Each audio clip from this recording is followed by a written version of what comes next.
아멘. 미국의 한 교도소에 수감된 사형수가 신문 한 장을 손에 들고 하염없이 눈물을 흘립니다. 신문의 머릿 기사에는 제22대 미국 제22대 대통령 클리블랜드 취임이라는 기사가 실려 있었습니다. 도대체 왜 이 사형수는 이 신문의 머릿 기사를 읽으면서 하염없이 눈물을 흘리는 것일까? 간수가 이 사형수에게 그 사연을 묻자 이 사형수가 이렇게 대답했다고 합니다. 클리블랜드와 나는 대학교 동창입니다. 어느 날 수업을 마치고 나오다가 둘은 교회의 종소리를 들었어요. 그때 클리블랜드는 내게 속삭였어요. 친구여, 교회에 가보세. 그때 나는 거절했지요. 결국 클리블랜드는 교회로, 나는 술집으로 향했어요. 그것이 우리의 운명을 확연하게 갈라놓았습니다 라고 고백했다는 거예요. 클리블랜드는 그날 새 삶을 다짐했고 사형수가 된 다른 친구는 세상의 욕망에 빠져 들어갔습니다. 시간이 흘러갑니다. 세월이 흘렀습니다. 두 사람의 삶과 인생은 완전히 달라졌는데 교회의 종소리를 경건한 하늘의 초청으로 받아들인 사람은 훗날 미국의 22대 대통령이 되었고, 교회의 종소리를 환락의 소리로 여기고 세상의 환락과 욕망에 빠진 사람은 훗날 사형수가 되었다라고 하는 것입니다. 분명한 사실은 하나님은 오늘도 세상의 모든 영혼들을 향하여서 교회, 세워진 교회와 복음의 증인들을 포함한 다양한 방법으로 세상의 모든 영혼들을 향하여 부르시고 계시고 초청하고 계시다라고 하는 거예요. 하나님은 세상의 모든 영혼들을 사랑하시기 때문이고 하나님 아버지의 마음속에는 한 영혼이라도 멸망치 않기를 원하는 간절한 애타는 마음이 있기 때문에 그렇다는 거예요. 안타까운 것은 그 초청에 기쁨으로 응하는 사람들도 있지만 더 많은 사람들이 하나님의 그 기쁨의 초청, 그 하나님의 초청, 부르심의 초청에 응하지 못한 채 죄악 가운데 여전히 거하여 삶을 살아가고 있다라고 하는 것입니다. 수많은 기회들이 또 수많은 방법, 수많은 채널들을 통해서 하나님은 부르시고 계신데 듣지 못하는 거예요. 보지 못하는 거예요. 예수님은 이러한 아버지 하나님의 초청과 관련해서 계시록 3장 20절에서 이렇게 말씀합니다. 볼지어다 내가 문 밖에 서서 두드리노니 누구든지, 대상에 제한이 없습니다. 누구든지 내 음성을 듣고 문을 열면 내가 그에게로 들어가 그로 더불어 먹고 그는 나로 더불어 먹으리라. 아멘. 아멘. 예수님의 말씀이지만 하나님 아버지의 마음이 그렇다라고 하는 겁니다. 세상의 모든 영혼들을 향하여서 그 심령의 문을 두드리고 계신데 듣고 나오는 자도 있지만 듣지 못한 채 계속해서 죄악의 길을 걸어가고 있는 영혼들이 더 많다는 거예요.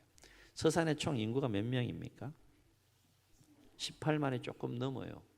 19만을 향해서 조금씩 이렇게 늘어나는데 교회가 초교파적으로 300여 개의 교회라고 제가 세보진 않았어요. 이 도시에 있는 교회가 참 많은 거예요. 300여 개의 교회의 총 성도의 수를 합하면 몇 명이라고 합니까? 예? 몇 명이라고 해요? 4만 명 정도라고 해요. 자, 18만 중에 4만이 많은 거예요? 적은 거예요? 적당한 거예요? 생각지 못한 대답을 하면 제가 당황스러워서 이 원고를 잃어버려. 여러분, 우리가 사는 이 지역사회 18만의 영혼이 살고 있는데 300여 개의 교회가 세워져서 역사하고 있는데 14만이 아직도 하나님을 알지 못한다는 거예요. 이거 우리 볼 수 있어야 합니다. 숫자가 아닙니다. 우리가 생각하는 것보다 더 심각하게 하나님은 그 영혼들을 바라보고 계시다라고 하는 거예요. 왜 하나님께서 이곳에서 교회를 세웠겠어요? 왜 우리를 부르셨겠습니까? 살려내라 그 얘기죠. 그 하나님의 애타는 마음, 그 음성을 우리가 들을 수 있어야 한다라고 하는 것입니다. 근데 참 마음을 같이 해야 되는 곳이 어느 공동체보다도 교회인데 이 참 교회가 연합하는 게 참 쉽지가 않아요. 여하튼 하나님은 14만의 영혼을 향해서도 오늘도 다양한 방법을 통하여서 그들이 하나님 품으로 돌아오기를 초청하고 계시다. 이 일에 우리 교회가 지금 쓰임받고 있는 것에 감사할 수 있기를 주의 이름으로 축원합니다. 영혼을 살리는 일에 쓰임받는 거예요. 단순한 일이 아니라 이건 정말 영혼을 살리는 일에 쓰임받는 거예요. 이 본질에 충실할 때 하나님께서는 은혜를 부어주시고 교회를 축복해 주실 줄로 믿습니다. 누가복음 14장은 예수님께서 한 바리새인 지도자의 집에 식사 자리에 초대를 받게 되는데요. 그 식사 자리에서 주고받은 대화와 가르침에 대한 내용이 담겨 있다고 해서 예수님의 잔치 담화로 불리는 말씀이 누가복음 14장입니다. 오늘 말씀은 예수님의 그 식사 자리에서 있었던 잔치 담화 중에 마지막 내용이 되겠는데요.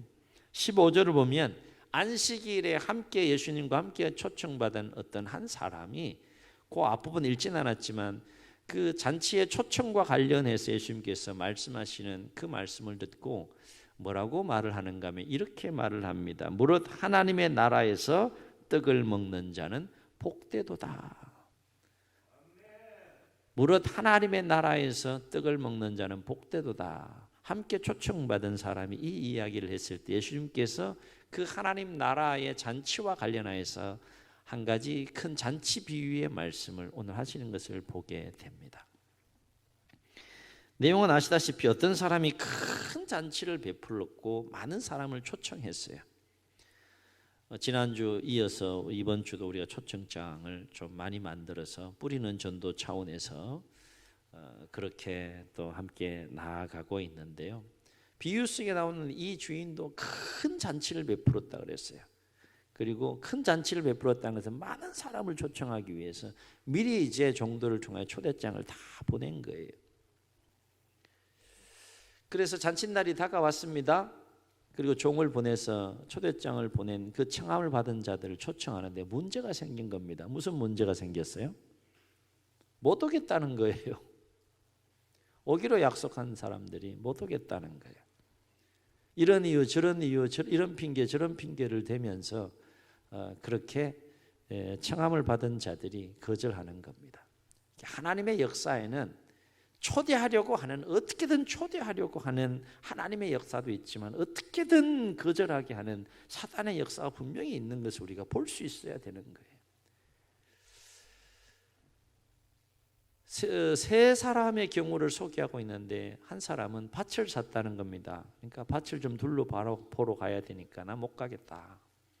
또 한 사람은 소를 샀다는 거예요. 5개를 샀는데 이놈의 소들이 말을 잘 듣는지 안 듣는지 내가 시험해 봐야겠다. 그래서 못 오겠다는 거예요. 또 한 사람은 장가 결혼을 했다는 거죠. 그러니까 나 못 오겠다는 거예요. 이 상황을 종이 안타까운 마음을 가지고 주인에게 보고를 하니까 오늘 말씀 보면 이 집 주인이 큰 잔치를 준비한 주인이 크게 노했다라고 했습니다. 그리고 종에게 급히 명령을 내리는데 무슨 명령을 내립니까? 빨리 시내와 골목으로 가서 가난한 자들, 몸이 불편한 자들, 맹인들, 전원자들 이런 사람들 다 초청해라. 주인이 순종해서 나가서 최대한 한 사람이라도 더 초청했는데 또 다른 문제가 생겨요. 무슨 문제가 생깁니까? 처음에 청하지 않은 사람들의 두 번째 그룹에 그 사람들까지 다 초청을 했어도 이 잔치집 자리가 채워지지가 않는 거예요.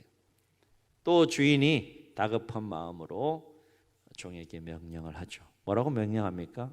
지금 길과 산 울타리까지 가서 사람을 강권하여 데려다가 내 집을 채우라 라고 그렇게 주인이 종에게 명령을 합니다. 그러면서 예수님은 이 잔치 비유 끝에서 뭐라고 말씀하시는가 하면 이렇게 말씀하세요. 내가 너희에게 말하노니 전에 청하였던 그 사람들은 하나도 내 잔치, 주님이 베푸시는 잔치, 내 잔치를 맛보지 못하리라. 긴장감이 넘치는 말씀을 이 비유의 끝에서 말씀. 이 이야기를 지금 누가 듣고 있는 겁니까? 바리새인이 듣고 있는 거예요. 굉장히 기분 나빴을 겁니다. 무슨 얘기인지 금방 캐치했을 거예요. 여러분 식사 자리에 초대받아서 기분 좋게 이런 부담스러운 이야기 안 하고 즐겁게 밥 먹고 나오면 되는데 예수님 굳이 막 이렇게 부담스러운 상황을 지금 잔치 비유를 통해서 만들고 있는 거예요. 물론 이 잔치 비유는 그냥 단순한 잔치 비유가 아니라 하나님 나라의 잔치를 말합니다. 그리고 이미 이 하나님 나라의 잔치, 이 천국 잔치는 예수님이 오심으로 말미암아 시작되었고 역사의 종말 그 재림 때에 이 천국 잔치는 완성될 겁니다. 그리고 처음에 청함을 받은 자들은 하나님의 택함 받은 유대인들을 말해요. 그리고 두 번째 청함을 받은 그 사회적인 약자들, 유대인 공동체들 가운데에서 소외받는 사회적인 약자들을 말합니다. 그리고 산과 울타리에 있는 사람들은 이방인들을 이 비유에서는 말한다 하는 거예요.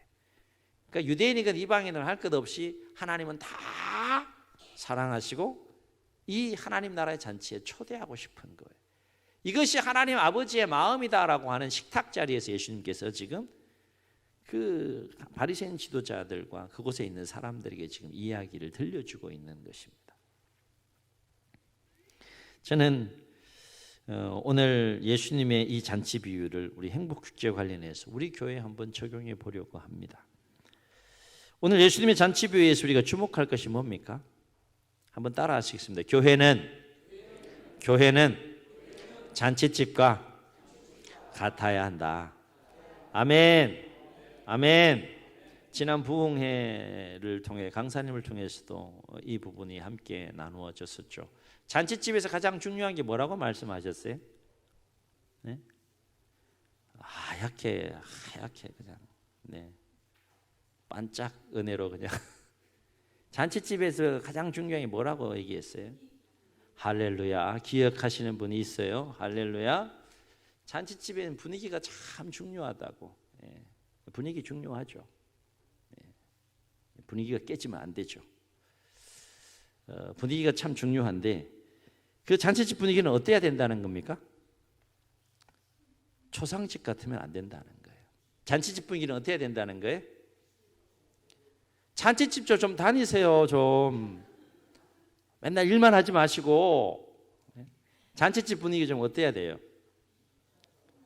신나야 되고 또 웃음이 있어야 되고 또 행복해야 되고 좋은 거 막 나온다. 다음 주가 그런 날이 됐으면 좋겠습니다. 믿는 우리도 또 처음 이 성전을 들어오는 일도 뭔가 이 세상에서 느낄 수 없는 그 에너지, 그 분위기. 잔치집은 모름지기 뭐 작은 잔치건 큰 잔치건 할 것 없이 기쁘고 즐겁고 행복해야 된다. 그래야 잔치집이잖아요. 그렇죠? 그렇다면 이 잔치집이 기쁘고 즐겁고 행복한 잔치가 되려면 무엇이 필요한 것일까? 몇 가지를 함께 나누고 우리 함께 또 노력해 보려고 합니다. 첫째는 잔치집 하면 제일 먼저 떠오르는 게 뭐예요? 음식. 네. 음식입니다. 음식. 배웠어요, 저도. 음식입니다. 일단 음식이 푸짐해야 돼요, 잔치집은. 푸짐하기만 하면 됩니까? 맛이 있어야 돼. 맛이 있어야 돼. 맛이. 그래서 올 전체 목회 일정 가운데 이제 교회 좀 전체가 좀 이렇게 잔치집 분위기 속에서 하반기 이제 목회 일정으로는 이제 마지막 큰 이제 목회 일정이 되겠는데 잔치집 같은 분위기 속에서 좀 이렇게 좀 마무리해 가면 어떨까 이런 바람이 저에겐 좀 있는 거예요. 우리 장로님들하고 상의를 좀 했어요.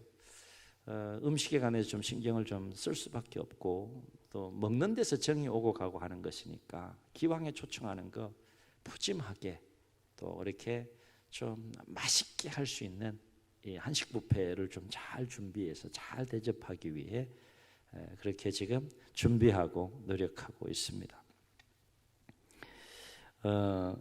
행복한 고민이 우리 가운데 좀 있으면 좋겠는데 다음 주 행복축제 당일날 음식이 막 너무 맛있는 거야. 막 너무 맛있는 거야. 음식이 어떻다고요? 그냥 맛있는 게 아니고 어떻다고? 너무 맛있는 거야.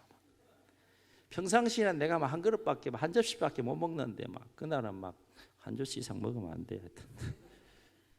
많이 얼실 거니까 막 더 먹고 싶은 거야. 그래가지고 막 음식이 모자라는 행복한 고민. 손님이 막 너무 많이 와가지고 뭐 컵라면 준비해야 되나?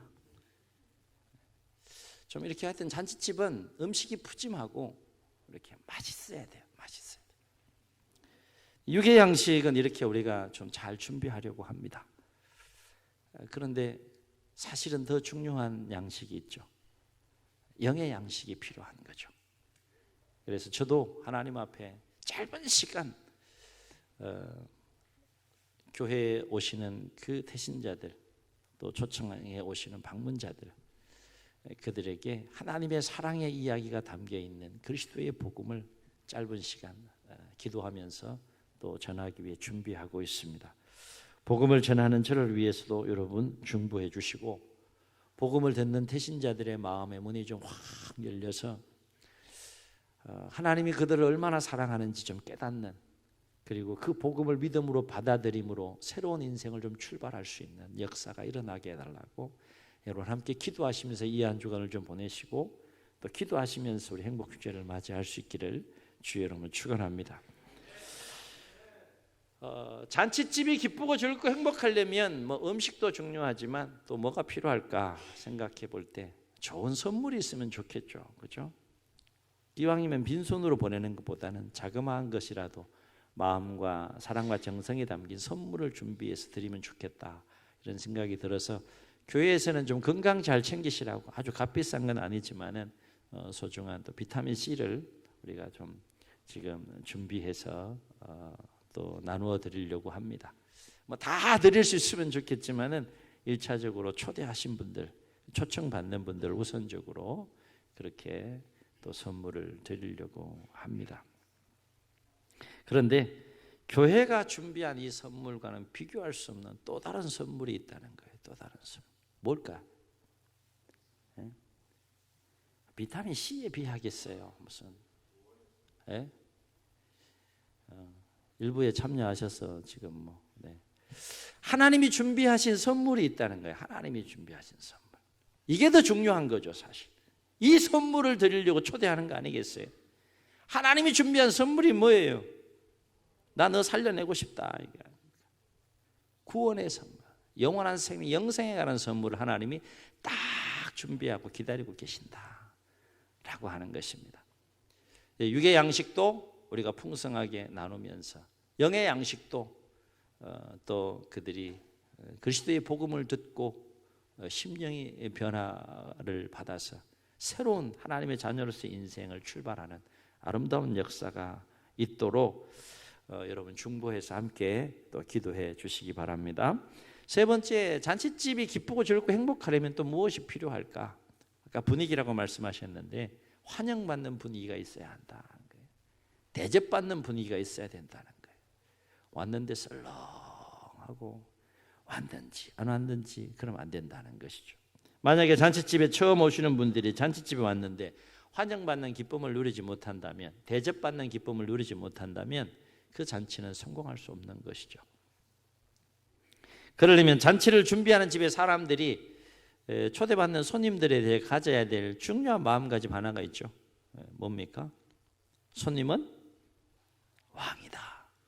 당신은 이 잔치집의 VIP입니다.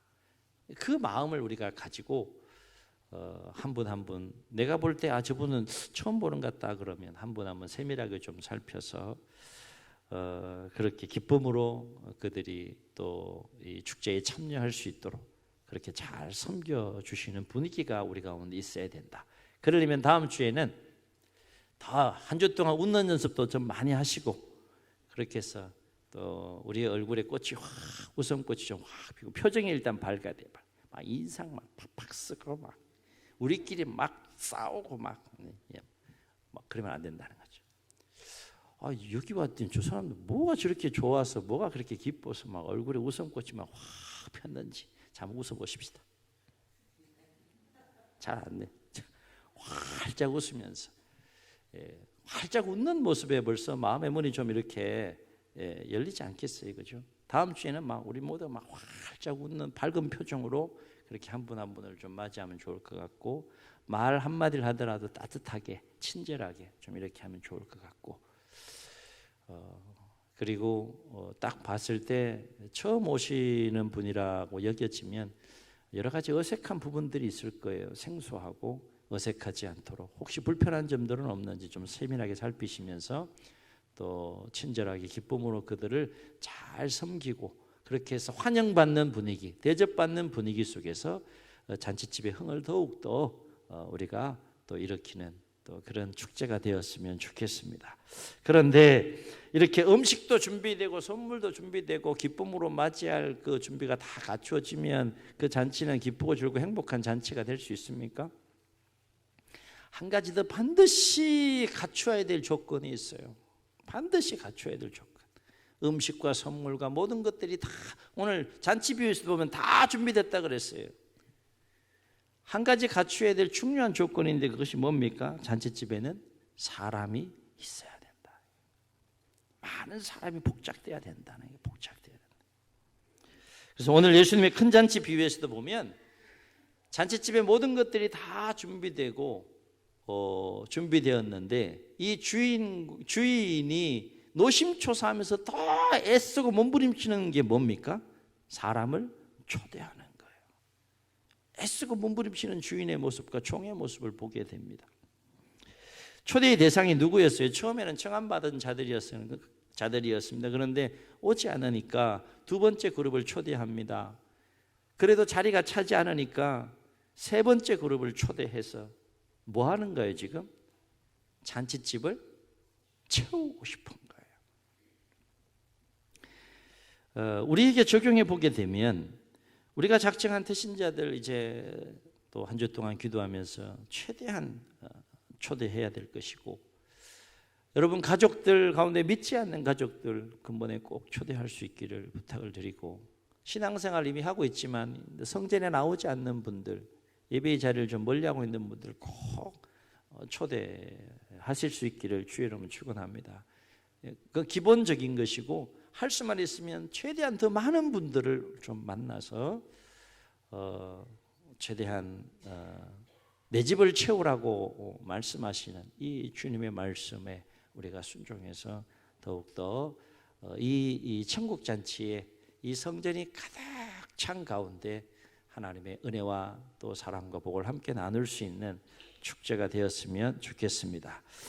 그런데 오늘 주인이 종에게 마지막 그룹을 초청하도록 하면서 어떤 마음을 가지고 초청하라고 강조하고 있습니까? 한번 따라 하시겠습니다. 강권하여 데려다가 내 집을 채우라. 강권하여 데려다가 내 집을 채우라고, 그렇게 애타는 마음을 가지고 지금 종에게 명령하고 있는 거예요. 강권하다라고 하는 이 헬라어 원어적인 의미는 강제하다라고 하는 의미가 그 속에 담겨 있어요. 강제하다고 해서 막 폭력을 막 사용하고 막 그렇게 해서 위력을 사용해서 데려온다는 것이 아니라 강력하게 설득하고 강력하게 간청해서 반드시 이루어져야 한다라고 하는 필연성을 그 속에 내포하고 있는 그 단어가 바로 강권하다라고 하는 아난카조라고 하는 단어입니다. 그러니까 그만큼 강력하게 강권하고 간청해서라도 어떻게 하라는 거예요? 내 집을 채우라는 거예요. 채우라.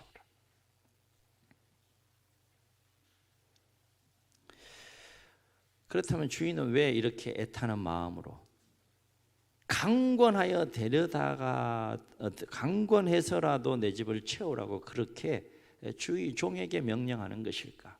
그렇게까지 주인이 애타게 해서 내 집을 채우기를 원하는 이유가 뭘까라고 하는 것이, 이유가 뭡니까? 오늘 말씀을 가만히 보게 되면 오늘 주님이 말씀하신 이 천국 잔치는 단순히 먹고 마시는 일반적인 잔치가 아니라 하나님 나라의 잔치에 관한 비유의 말씀이라는 거예요. 그 얘기는 뭔가 하면 이 잔치에 무엇이 걸려 있다는 겁니까? 생명이 걸려 있다는 겁니다. 생명이 걸려 있기 때문에, 영원한 생명이 걸려 있는 잔치이기 때문에, 그것이 아버지 하나님의 마음이기 때문에 한 영혼이라도 더 초대하기를 원하는 그 주인의 마음을 지금 예수님께서 비유로 지금 말씀하고 계시는 거예요. 그래서 오늘 예수님의 큰 잔치 비유를 말씀하시기 전에 그 잔치에 함께 참여한 사람이 뭐라고 얘기했다고 했습니까? 무릇 하나님 나라에서 떡을 먹는 자는 복되도다. 이 천국 잔치에 관한 말을 했을 때 예수님께서 연관하여서 이 잔치에 관한 비유를 말씀하셨다는 것이죠. 그러니까 그 잔치에 초대받는 자는 하나님이 베푸시는 구원과 영원한 생명을 얻게 되지만 초대받지 못한 자들은 또 오지 못하는 자들은 그 하나님이 베푸시는 구원과 영원한 생명을 결코 누릴 수 없다라고 하는 이 긴장감 속에 있는 비유의 말씀이라는 것입니다. 그렇습니다. 마찬가지로 행복축제도 단순히 일반적인 그런 잔치가 아니라 이런 동일한 영적인 의미에서 준비되는 우리 천국 잔치인 줄로 믿고 주인의 마음을 가지고 종의 마음을 가지고 강권하여 내 집을 채우기를 원하시는 그 마음과 열정을 가지고 한 주간 기도하시고 우리가 함께 또 초청해서 그 영혼들을 살려낼 수 있는 은혜가 있기를 주의 이름으로 축원합니다. 주님은 행복축제를 앞둔 우리 모두에게 말씀하세요. 가서 사람을 강권하여 데려다가 내 집을 채우라 말씀하세요. 바로 없기는 마지막 한 주간 더욱더 집중해서 우리가 함께 기도하고 또 만나고 초청하시는 과정 속에 하나님께서 도와주시는 은혜 가운데에 참으로 초대받는 모든 이들이 이 천국 잔치를 통하여서 하나님을 인격적으로 만나는 큰 기쁨의 역사가 우리 가운데 있기를 주의 이름으로 축원합니다. 축원합니다. 우리 말씀을 기억하시면서